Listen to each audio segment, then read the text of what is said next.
నమస్తే మరి ఫ్రెండ్స్, మరి మా ఫ్రెండ్ వాళ్ళు జామ తోటలో జాంకాయలు కోసామండి. కోసాక మరి కాయలు ఈ రకంగా ప్యాక్ చేస్తారండి. ఇదిగోండి పెట్టెల్లో, అట్టు పెట్టెలు ఈ రకంగా ప్యాక్ చేస్తారు. చూడండి ఫ్రెండ్స్,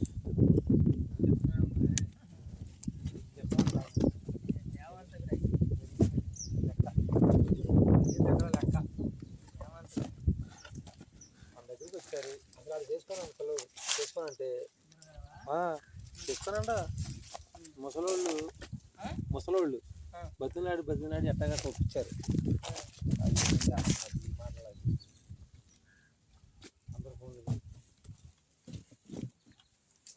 రోజుకు ఒక జాంకాయ తింటే ఎంతో ఆరోగ్యంగా ఉంటారు ఫ్రెండ్స్. ప్రతి వాళ్ళు కూడా రోజుకు 1-2 జాంకాయలు తినవచ్చు. దానివల్ల తప్పేం లేదండి. ఆరోగ్యం బాగుంటుంది, జుట్టు బాగా పెరుగుతుంది, చాలా ఆరోగ్యం కూడా. అందరూ కూడా కళ 2 కాయలు తినాలి ఫ్రెండ్స్.